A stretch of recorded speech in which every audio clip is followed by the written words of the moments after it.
Okay, so just so I have this straight, I can go to jail for 12 months, get my license suspended for 60 days, and I get the privilege of paying $1,000 tickets? Okay, cool. This can be a really good video. Let's roll an intro.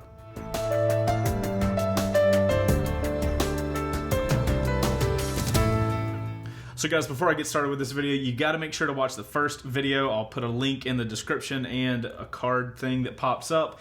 You got to make sure to watch that video so you understand the situation I'm in. Quick story, I have 2 tickets, one for driving without insurance on my Jeep, my 4-wheeled vehicle, and I got a ticket for not having valid registration, which I got because the...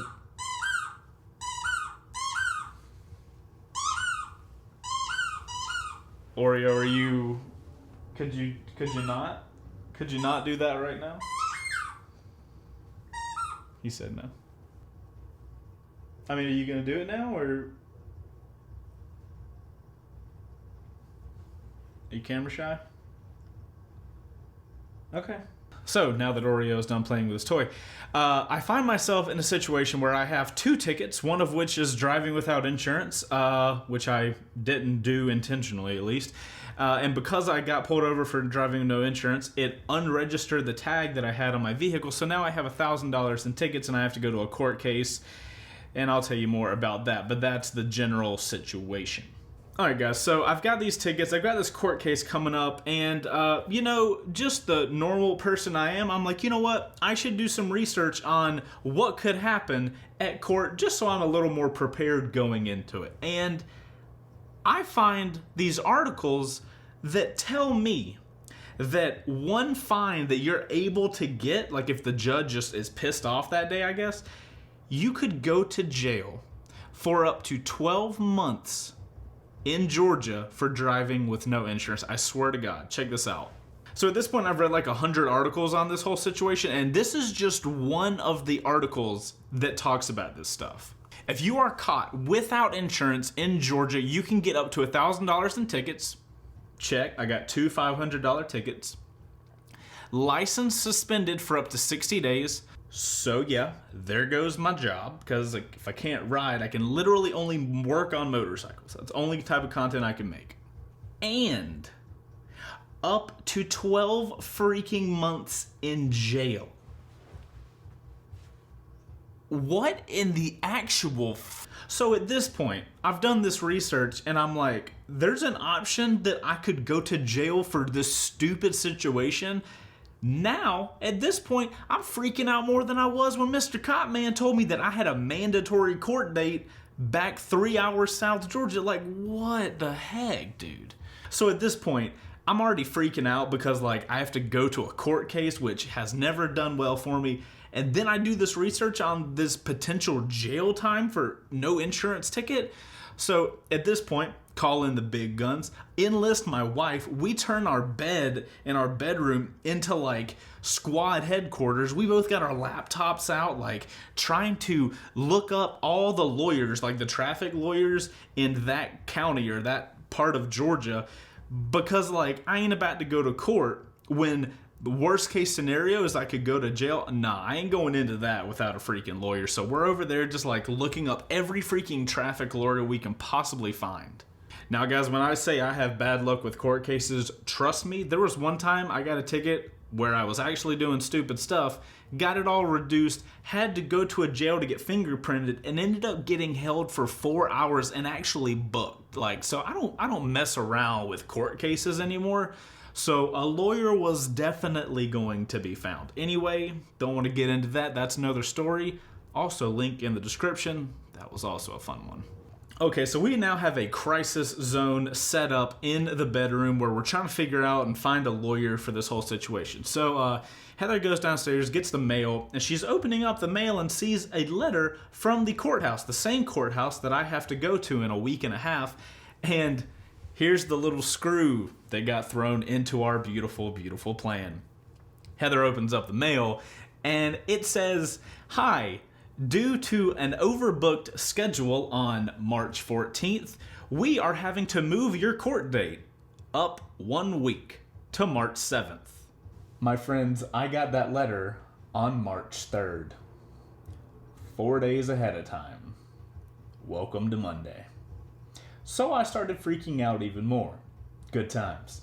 Now at this point, I'm freaking out. I got 3 or 4 days to figure out this whole situation before I go to court and could go to jail. I ain't going to jail. I don't do jail. So I start making phone calls, and Heather starts making phone calls to anybody in South Georgia that we have a connection with that could possibly help us in this situation. Now, through a series of very, and I mean very, fortunate events, I actually book a phone call meeting with the actual judge that I'm gonna be in front of at my actual court date, which was so freaking awesome. Because that way I can actually explain my situation to the judge and I don't have to do it in court, and maybe I can get like the thing reduced, maybe I don't have to go to court, maybe I don't go to jail. So that super freaking positive news. Now, there's a side story that we're not going to go into about the courthouse asking me to fax them documents that, if you're too young and don't really know what faxing is, it's terrible and it should be burned with fire. It is a terrible process of sending information back and forth. Ask your mom and dad. They might know what faxing is. But anyway, I digress. So I ended up talking to the clerk of the court who told me to fax her any information that I had on the insurance company. We ended up emailing because why would you not email? We end up emailing that information. I get them that information finally. So now I'm having to wait and wait and wait for my meeting with the judge where I'm gonna hopefully get all of this stuff figured out. And let's be real, when I say waiting, I don't mean, okay, cool, I'll like put that in my calendar and I'll talk to you then. I'm talking like I'm sitting over there at my desk just like, I can't do work, I can't think of anything, I can't do anything. I'm just gonna sit here for hours until I get this phone call. And that's exactly what ended up happening. Now, when it comes to the documents that I had from the insurance company, after scouring my entire email and doing some deep Google diving, I found one email that confirmed that I set my insurance up with my Jeep the very first time.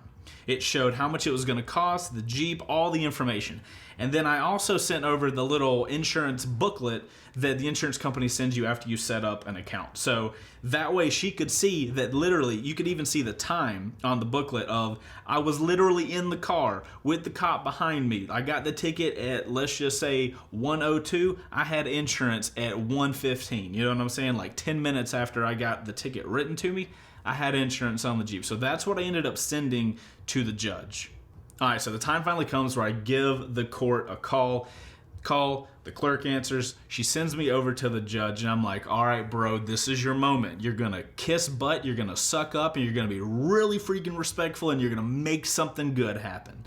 So I get on the call with the clerk that I've already talked to, and I was like, hey, blah, blah, blah, I'm here to talk to the judge. Boom, she transfers me over. And in the most anticlimactic and southern voice you could possibly imagine, I hear the words, hey, hun, yep, looks like we got your documents. Okay, cool, we'll be in touch. So my instant response is, in touch? Hold on, whoa, nope, that ain't happening. So just to give you guys some context in this situation, this phone call happened on March 6th. My court date is on March 7th. So I have to wake up at 4:30 the next morning to get to South Georgia in time to make this early court case.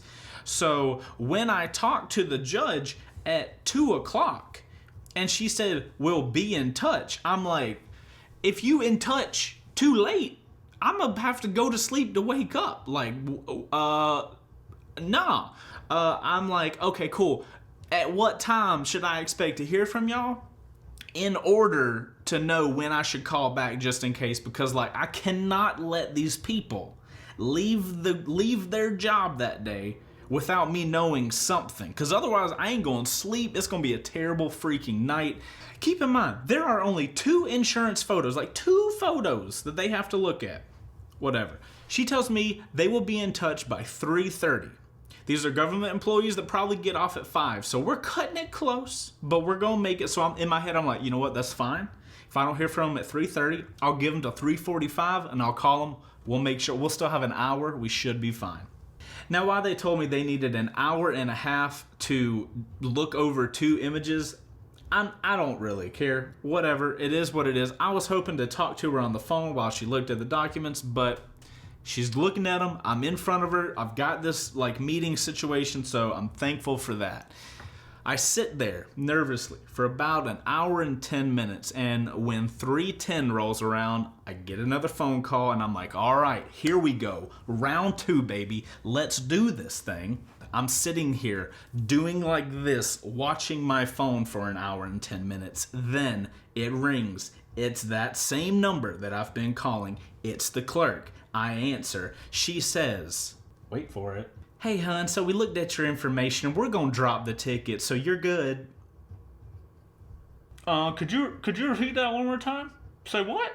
So after I blacked out and didn't understand anything, she said, I got clarification, and she saw the insurance information, saw that I had set up the insurance way back, and saw that I set insurance up the day I realized I didn't get it. I assumed the judge was like, sweet, obviously is not a terrible person, probably shouldn't have to go to jail, and doesn't have to, I don't even have to pay the tickets, y'all.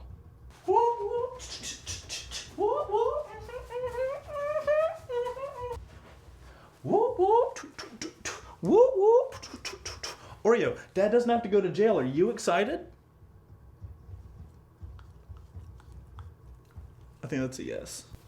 Yay! Freedom! Freedom! We don't have to go to jail.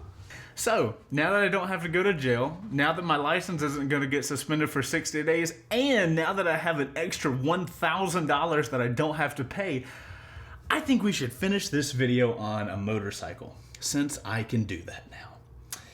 Let's go. Oh man, it feels so good to be able to go out and ride on my bike on a beautiful day with no tickets or nothing like that. Dropping off the final piece of powder coat for the Wreck Bike Rebuild bike. By the way, a lot of you guys commented on the video, the Wreck Bike Rebuild video that came out a couple days ago.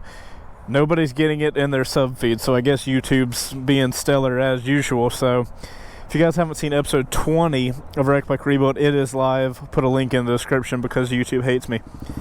Appreciate it. Oh man, it feels so good to be riding after all of that bullcrap. So guys, the main point that I want to drive home with this video is if you guys are in Georgia, or if you're driving through Georgia, it is worth your time to double check your insurance, because Georgia, for whatever reason, does not play around with insurance. Obviously, I got super lucky in this situation that it worked out like it did, but it could have extremely easily not gone well. So I lucked out. I know a lot of you guys were asking me to say the insurance company, but I really don't want to badmouth companies. I try to run my channel in a professional manner, and badmouthing companies like that wouldn't be good. This could have been a little mistake. I don't think it was like the company was trying to get at me or something like that. I'm hoping it was just a little mistake. But anyways, guys, that's the whole story. I can now ride. Actually, it was the best case scenario. Didn't even have to go to the court case. So I am extremely thankful that it worked out like it did. I hope you guys enjoyed this video and this, I don't want to really call it the series, but anyways, guys, I'm going to continue to go ride my motorcycle, enjoy my license on this beautiful day, and I will see you guys on another video. If you're happy about the outcome, make sure to hit that like button and subscribe to the channel for more normal motorcycle related content, not related to Chase getting tickets and losing his license and going to jail. Anyways, guys, I will see you on the next one. Later! You guys going right positive. Woo! Outro crew, how much were you sweating? Because, boy, I lost at least 5 pounds of water weight sweating through this whole bullshit situation. Thanks for getting in the end of the video, guys. I will see you on the next one. I hope you guys have a fantastic day. Later. All right, bud, here's your moment to shine. Ready? Good boy. He's like super good at catching things. Wait, can you see him? Nope. Back here. Ready? Wait. Wait. You were on camera, bro. You were on camera. You had a moment. You had a moment you could have shined.